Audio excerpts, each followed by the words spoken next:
Hey everyone, and welcome back to The Explainer. Today, we're unpacking a story that is literally as fascinating as it is deeply, deeply unsettling. We're looking at a dark, twisting true crime mystery that somehow, almost inexplicably, morphed over the decades into a legendary global phenomenon. Now, you've probably heard the name Amityville, but today we're going to strip away all those Hollywood myths and look directly at the facts, the actual timelines, and the profound questions that still linger over what really happened inside that house. Okay, let's dive into this. What really happened at 1112 Ocean Avenue? Well, to properly answer that, I need to pull you back to a very specific moment in time. The date is November 13, 1974. We're in the quiet, dark, suburban village of Amityville, New York. You know, it's the kind of neighborhood where everyone knows each other, where nothing bad ever really happens, until suddenly that absolute silence is completely shattered by a frantic 911 call from a 23-year-old man named Ronald DeFeo Jr. When the local police arrived at the home, they stepped into a reality far more horrific than they ever could have anticipated from a panicked phone call. What they discovered inside was, honestly, nothing short of a massacre. 6 family members were found dead. They were all lying face down in their respective beds. The victims were Ronald DeFeo Jr.'s entire family, his parents, his 2 brothers, and his 2 sisters. And the weapon used to carry out this horrific act? A high-powered rifle. Just think about that for a second. A high-powered rifle is incredibly loud. It's brutally destructive.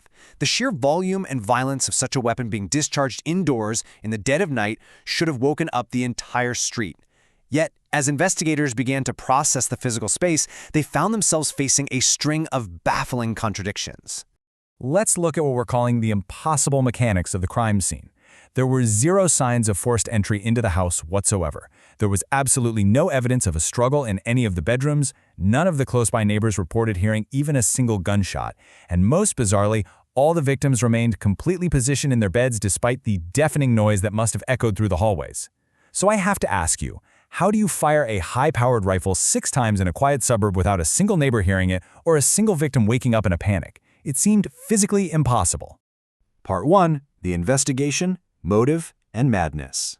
Let's move to and see how this builds, because with the physical crime scene raising way more questions than answers, detectives obviously pressed the sole surviving son, Ronald DeFeo Jr. But his story was anything but consistent. It morphed and changed drastically with literally every interrogation. Step 1, he initially tried to pin the blame on a mob hit, claiming assassins had targeted his family. When that alibi quickly fell apart, he moved to Step 2, claiming that his own sister was somehow involved in the massacre. Finally, Step 3, he abandoned all those stories entirely and settled on a deeply disturbing explanation, one that involved hearing something inside the house itself. He told the police, quote, "Voices in the house told me to do it." Let's just pause on that. That is a chilling excuse. He was claiming that the house itself, or some unseen forces within it, commanded him to murder his family. Whether it was a desperate lie to avoid taking responsibility or a genuine symptom of severe mental illness, this single sentence planted the very seed for what would soon become a massive paranormal legend. So, the crucial point is how this all played out in a court of law. During the 1975 trial, there was a stark divide in the courtroom. The defense argued heavily that DeFeo was legally insane, pointing directly to those voices. The prosecution, on the other hand, argued he was fully aware of his actions, and they worked really hard to keep the jury focused on the cold, hard physical evidence. Ultimately, the prosecution won out. DeFeo was found guilty of 6 counts of murder and received 6 consecutive life sentences. But even with a solid conviction, his exact motive, the true why behind the crime, remains completely unclear to this day. Which brings us to Part 2. The haunting begins. Fast forward exactly 1 year after the murders. A new family, George and Kathleen Lutz, along with their kids, decided to move into the deeply stained property. But almost immediately, they began reporting deeply unsettling experiences within the walls of 112 Ocean Avenue. And the claims they made were truly bizarre.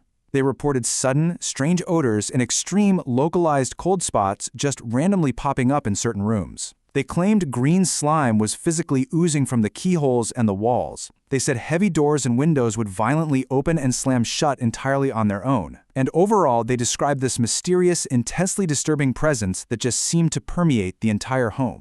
28. That is the exact number of days the Lutz family lasted in that house. just 28 days before they abandoned almost all of their belongings and fled in absolute terror, claiming they genuinely feared for their very lives. Their frantic, highly publicized escape caught the attention of the media, and this localized tragedy rapidly exploded into an international circus. It gave birth to the Amityville horror. What started as a terrifying true crime story became a massive best-selling book and quickly spawned a whole series of blockbuster films.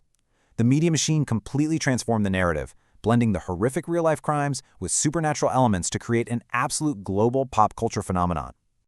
Part 3. Truth or Hoax? The Great Debate. Decades later, a fierce debate still surrounds the house and the Lutz family story. Now, what's really interesting about this slide is how perfectly it captures both valid sides of the controversy. On one side, you have the skeptics who argue that the haunting was entirely exaggerated or even wholly fabricated for financial gain. They rightly point out that many specific details of the Lutz's account simply don't hold up under rigorous investigation. On the flip side, believers argue that there are just way too many inherently strange details, like the complete lack of gunshots and the victims inexplicably not waking up, to completely ignore. They believe the house clearly harbored a dark, unnatural history. It's our job here to just lay out those perspectives neutrally, because understanding both sides of this debate is absolutely crucial to grasping the full scope of the Amityville story.